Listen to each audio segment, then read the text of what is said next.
Welcome back, everyone. I'm Carrie Collins. This is week 20 of Life Renovations. It's week 20. We've entered into the last month, and you've made some really big changes in life choices. You've narrowed down what it is that will really make you the happiest in your life. And now comes the hard part. You have to keep doing it. If you don't fully understand the principles you've learned in the class, like the law of attraction and the law of love, then you might think that everything will just fall into place. And that's a common misconception about these laws. Things do just fall into place, but only because you've done all the hard work to make sure that that happens. Over the next few weeks, we're going to talk about where you go next. You've determined your purpose, and you're setting it in motion by your thoughts and the actions that follow your thinking. So now what? Over the next few weeks, we're going to talk about how to keep pushing forward with all the knowledge that you've learned. Specifically today, we're going to talk about how to find inspiration. So what exactly is inspiration? Well, we know what it's not. Its opposite is expiration. Expiration could be a multitude of things, but the most common use of the word is expiration date. Like, this milk is expired. It means that it's no longer safe to drink. It's past its useful date. From this, we know that expiration means that it doesn't serve its function anymore. So inspiration on the opposite end of the spectrum would mean to bring something into use. In another example, the verb expire is the term used for death. When someone dies, they breathe out their last breath. They expire. It's the last breath of life and the passage into death. Inspiration, on the other side, means the first breath. So I've heard that there's nothing more beautiful in the world than a baby taking its first breath, because it's the moment when the baby breathes in its spirit, its vitality, or its life. It's in the beginning of something new. It's like the breath of something new. Inspiration doesn't just happen to us the day we're born, though. We're constantly going through the cycle of life and death. We just don't think of it so dramatically. Inspiration is the taking in of energy or chi that's needed to give life to something new. I mean, how beautiful is that? So how do we get inspiration? Well, first you have to recognize that you're a spiritual being. We've been working on this a lot during this course, so it shouldn't be too difficult for you to think about your spirit logically. But I want you to have it so ingrained in your being that you have no doubts. How do we know that we have a spirit? Well, we know that something exists within us that is not our physical body. No one's actually been able to explain it, but a lot of people have tried. Many people who do are called mystics or healers, or they're tied into religion. They get placed in a category that is just about 2 steps shy of the psychiatric ward at the hospital. I think we're coming to an age, though, where people are starting to pay a little more attention to these people. Scientifically, it's been said that the human body actually loses 20 grams of body weight at the moment of expiration. Now, this is based on a study by Duncan McDougall. It was done in 1907. Now, obviously, this has been challenged since, and it's been debunked based on the fact that when you die, your temperature rises because you don't have to keep it cool anymore, and it causes some sweating and you lose some water. That's what they say. Regardless, what I find interesting about this study is that someone actually made it his life's work. And he did it because it's just so blatantly obvious that something leaves when our bodies, like when we die, something leaves. At the moment of expiration, the body becomes cold, the eyes glaze over, and there's no more vitality. The energy of the body is completely gone. Where it goes, we don't know. But what we do know is that it's no longer a part of that physical body. The body then starts to decompose and become something new. And not to be like disrespectful or to be gross, but a body left to decompose naturally becomes food for animals and food for bugs, and eventually minerals for the earth to consume. Now, your spirit is housed inside of your body. Whether you believe it's actually a part of your physical body or something that exists outside of your body is really your own choice. But it's important that you recognize that you actually have a spirit. Once you recognize the presence of your spirit, you can really accomplish anything. Now, your spirit is the starting point for all the great things that you have done and will do in this life. Without your spirit, you'd be nothing. But we all have a spirit. What makes one person more spiritually powerful than another? What's the recognition? Imagine that you were a long-lost heir of like a massive fortune and somebody contacted you to collect it. If you never answer their calls, if you don't acknowledge them, then the wealth has no value to you. Or say you answer the call, but you never actually ask for the account numbers. If you don't recognize or have access to your wealth, then it really doesn't have any value, does it? It's the same with spiritual wealth. If you don't recognize that you have it and start using it, then it has no value. Spiritual people are thinkers because they're open and accepting of insight. You know people who are not thinkers, they're the peons, they're the labor force. The less you think, the more manual labor you have to do, and the less you get paid for it. Now, this is beneficial for those of us who are thinkers because we need people who are less insightful to do exactly what we need them to do. But if you have a purpose in life that you're trying to accomplish, becoming a thinker will bring you into the higher levels of the job force with less manual labor and more pay. Well, for example, in a kitchen, the chef is the thinker. He searches for information and he creates new dishes. As you move down the chain of command, the sous chef, the prep line, these are the people who are somewhat creative, maybe aspiring to be chefs themselves, but they're stuck doing the manual labor like chopping onions all day. As you go further down the chain of command, you get people like the dishwashers, the people who are just happy to do their job. They usually get paid minimum wage and obviously have the most physical labor, but it's the easiest mental job. The people who are at the low end of the workforce generally have to work multiple jobs. It's a lot of labor. It's very labor intensive. The only way for them to move up in their workplaces is to be more creative, and that comes from being inspired and starting to really think about what would be the next step to a higher plane of existence. Now, that being said, the real business that we're all in, all of us, is just thinking. We're all constantly thinking. And it's not like those dishwashers aren't also thinking, but it's in the recognition of your thoughts and the lessons that you've learned in this course that allow you to excel while others don't. Now, you're beginning to recognize your spirit now and add value to your thoughts. As you do, you will continually raise yourself to higher and higher levels of existence. Remember that the universal mind is a static energy that is just out there waiting to be discovered by you and put into action by your thoughts. The universal mind only has one purpose, and that's to create. It can only act through individual people. Without human beings, the universal mind would stay static. Each and every one of us has a responsibility to be creative. Now, last week we talked about chi, the universal energy. This is the same energy that permeates all things. It's the space between the parts and pieces and parts of every atom in the universe. If chi is everywhere, it is in you and it is outside of you. But the nature of chi is that it's omnipresent. That means that it's not only is the essence of the universe in you, it is you. When you can recognize this fact, you'll come into your own power. Chi fuels your imagination, inspires you, and gives vitality to your thoughts, and allows you to connect with all other chi in the universe. When you realize this, you can plan anything without fear, and you can complete your goals with mastery. Now, you'll only gain this kind of perception when you go into the silence and visualize about your ideal goal.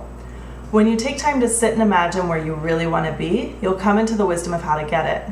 Sometimes it seems like we're just not smart enough or that we don't have the ability to reach our loftiest goals. But when you realize that not only do you have access to the energy of the entire omnipresent universe, but that you are, at your substance, the energy of the entire omnipresent universe, then finding that wisdom doesn't seem so difficult, does it? Now, it seems a little narcissistic, but it's not. You are the entire universe. So is your neighbor, so is my desk, so is my cat, and so is my teacup, and so is the tea inside, and the ocean, and all of outer space. We are all made up of the same vital energy. We are all chi, and chi is just one giant blob of energy that permeates everything. We are all the same. We are all one. Now, when you recognize that, you are connected to every human being, every object, and every planet, moon, and star in the universe. That's when you come into your own power. Now, the struggle with this comes when we fail. How on earth can I fail if I have all the power of the sun in my own body? Well, there are laws about thought.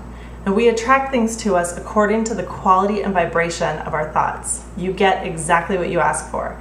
Failure comes from our fears. When you allow doubt into your thoughts without finding the answer that pulls you out of it, you ultimately will run into the thing that you feared the most.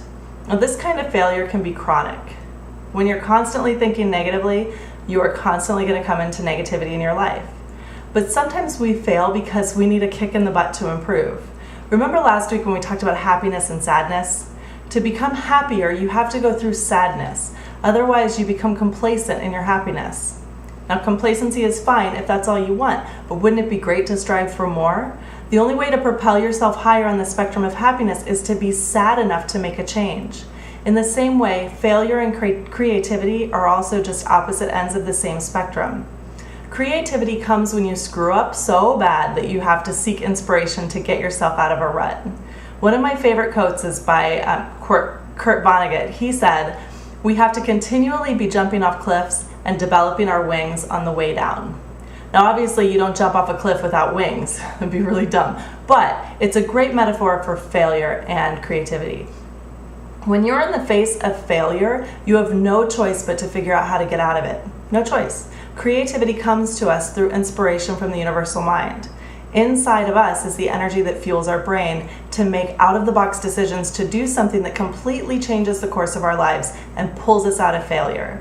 Now, you've taken on the task of doing something really great with your life, and because you have, you will fail. You'll fail because in order for you to really create something new and innovative, whether it's a product or an idea or just a different way of doing things, you have to be desperate enough to search for new answers.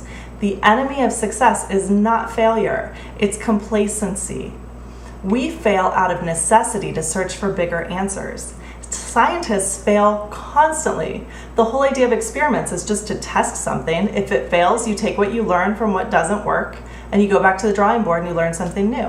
It's no different in your life or in your career. When you fail, go into the silence, analyze the truth and what went wrong, make a conscious decision to not do that again, and wait for inspiration on how to do it right the next time.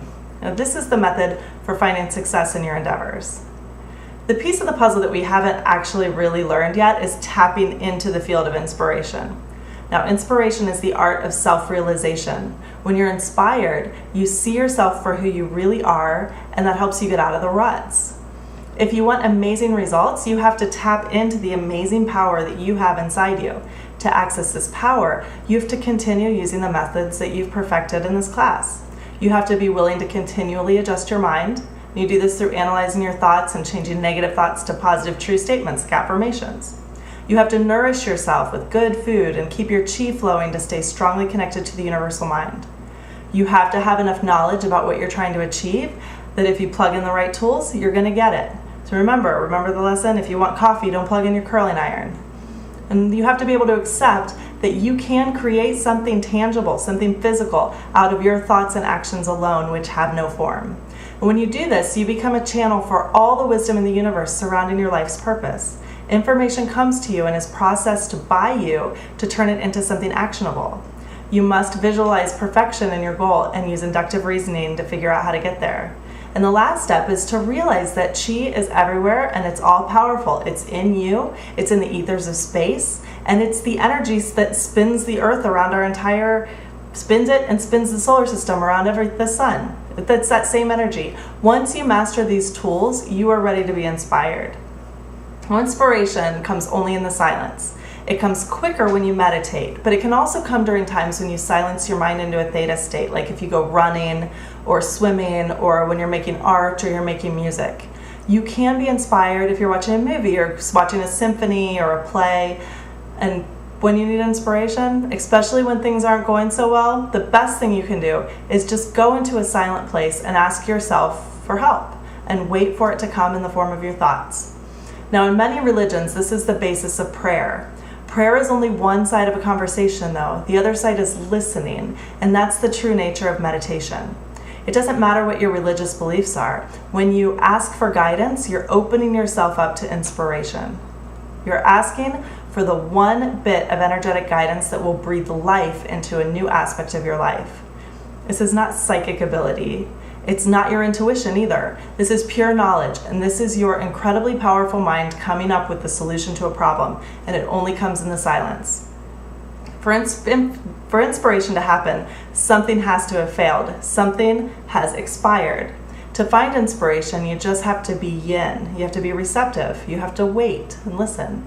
When we are working hard towards a goal, though, sometimes we become too yang. Now, I know it better than anybody. I'm a go-getter, and when things aren't working, I push and I push and I push. And when I don't take time to think about what my goal actually is, I actually can continue working too hard to accomplish something that I don't really want. Now, this is a huge reason why we suffer when it comes to failure.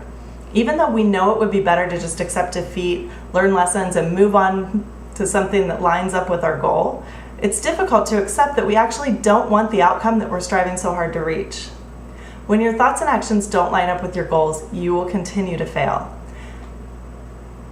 The definition of insanity, everybody says that the definition of insanity is doing the same thing over and over again, expecting different results. Now, this is the danger of our own willpower. We can will ourselves to do or accomplish something, trying to force our subconscious into believing that it's what we want, when it's really not. We might even succeed, but over time, even a successful venture that doesn't fulfill your life's purpose will make you unhappy overall. The things you think about and the actions you take have to line up with your ultimate life's purpose if you want to find health, happiness, and accomplish great things in this lifetime. Now, to find inspiration, you can't push for it. You have to just listen. You have to be yin. You have to be receptive. Every time you breathe in air, realize that you're also breathing in qi, that vital life force and the universal energy that's so full of information and guidance and the need to create something new. This is where you find inspiration. So this week for your practice, we're going to combine everything into one. So you won't have a separate meditation, a separate journaling, a separate physical exercise. We're going to start building a habit that you can do every day. It combines meditation, journaling, and exercise. And it helps you to be more open to inspiration. Every night when we sleep, our subconscious starts to get to work and it processes information, it works out problems, and it finds solutions. Now you can wake up in the morning and just forget about it, or you can kind of process them in the morning. If you remember your dreams, it's clear that the subconscious doesn't really care how those solutions come about. But regardless, we wake up in the morning with new insight that we didn't have the day before. Now this week, I want you to start every day if you can. It's going to be a little hard and you might fail, but that's okay. Every day, I want you to start your day with 10 to 15 minutes of silence meditation, where you focus on breathing in qi and being receptive to inspiration. Keep in mind that when you're breathing in qi, you are breathing in the same energy that comes from the sun, from the distant solar systems, the energy that moves the waves in the ocean and the wind in the air. When you breathe in qi, you are breathing in the electric energy that has fueled all the great thinkers, the writers, the businessmen, artists, and the scientists of all ages.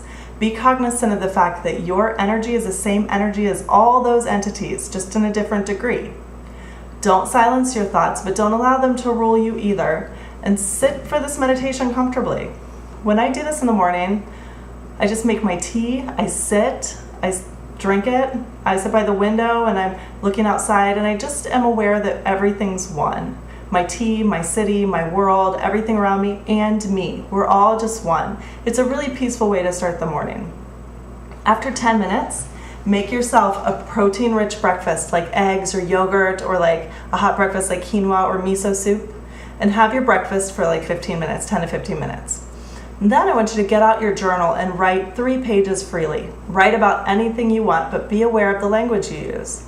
3 pages will take you between 15 minutes and 30 minutes. This practice is taken from the book The Artist's Way by Julia Cameron, which was the first self-help book that I ever read. It's a great one. She calls them morning pages. Now, I've been writing 3 pages like this for the past 13 years. I find that most of my inspirational moments come to me when I'm writing my thoughts, usually around the 3rd page.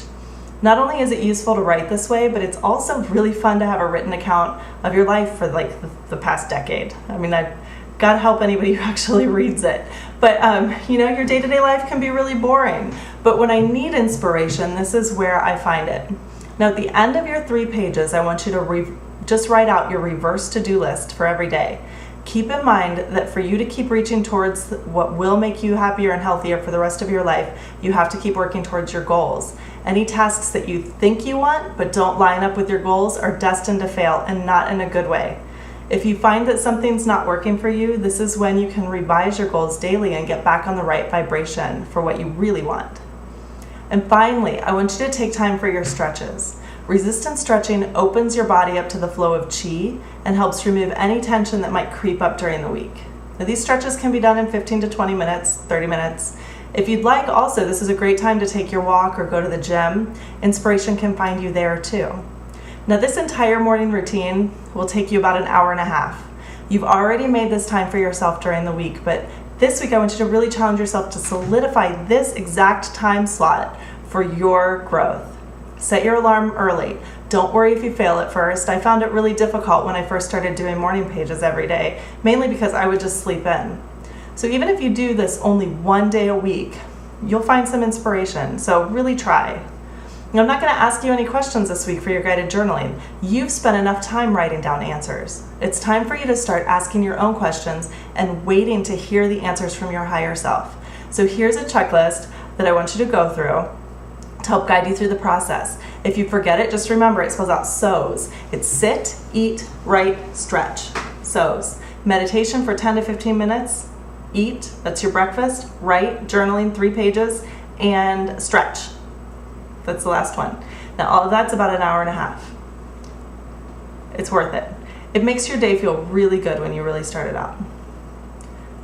Now remember, I told you to eat, right? Eat a protein meal about 10 to 15 minutes after you wake up. Now there's a reason for that. Our bodies need fuel in the morning.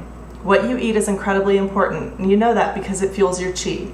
But what time you eat is also important. The best way to avoid cravings for unhealthy foods is to eat high nutrient-rich foods. You know that. But another way to avoid cravings is to avoid getting hungry and to keep your energy levels up. If your blood sugar dips, it's going to make you, first off, unhappy, but it's also going to make your energy really drop. It's going to be hard to think. And remember, thinking is so important.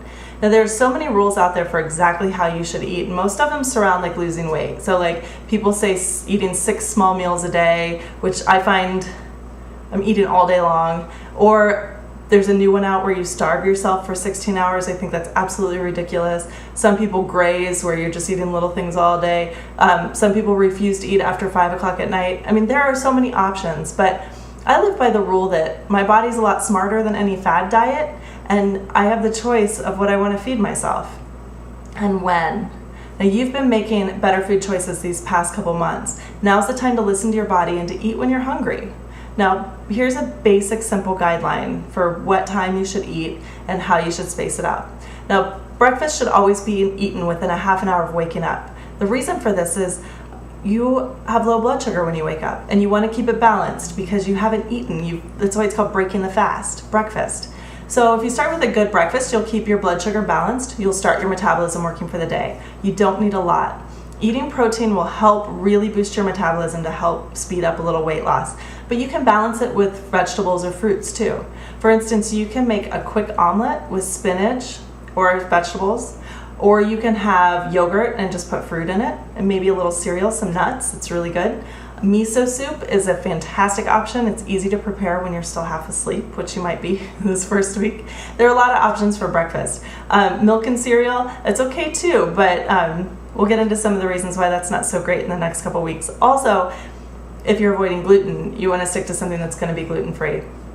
Now your lunch should be about 3 to 4 hours after you eat breakfast. I think this is where people really screw up. If you wait too long, you feel an energy drain. A lot of us get up really early, and eating lunch at 1 o'clock in the afternoon is too late. I eat breakfast around 6:15, so lunch for me is actually brunch. 4 hours after 6 o'clock is 10 o'clock in the morning. Now this meal should be substantial. It should be full of protein, complex carbs, vegetables, and good fats. If you haven't already had eggs that morning, it's a good time for eggs, but it's also a time for a salad, like a really good salad. Avocado is a good fat. You can have protein in it. You can have your vegetables. You can really have a good hearty salad or a healthy sandwich with greens. It's easy to eat like this at this time. This is typically my biggest meal of the day. If eating this early isn't really acceptable in your workplace, though, you can switch it with your snack option, which comes next. So later in the afternoon, about 3 hours after lunch, you'll need another pick-me-up to keep your energy going. Nuts, seeds, energy bars, as long as you look at the ingredients and make sure they're not full of chemicals and crap. Make sure you watch. They seem like they're so good for you. Sometimes they're not. Smoothies are also a great option at this time, but watch those for sugar as well. Then try to avoid the coffee sugar break snack thing that most people do. Candy bars, bad news. Cookies will not fuel you for the rest of the day. Trust me. I have tried to make it work. I did the research. I mean, I tried to say you know what, cookies are great. It's not. It's so true. It doesn't help. If you're switching your snack for lunch though because of the timing, then your snack should be more substantial. Like if you're having your snack at 10:30 in the morning, have it be a bowl of soup or a breakfast wrap or a green smoothie or like a small sandwich. I always think of it as like half a meal to just sustain me until I get my actual lunch.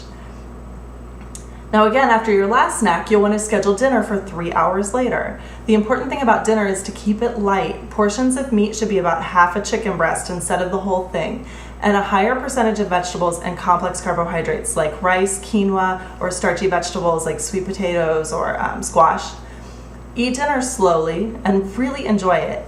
Eating is meant to be a social event, especially dinner. That's why it's called breaking bread. Scheduling long dinners with your friends will also bring happiness into your life. So go out with friends, have a good time, relax, and enjoy your dinner. It's also a great time to bring some creativity into your life. A great meal is also a great work of art.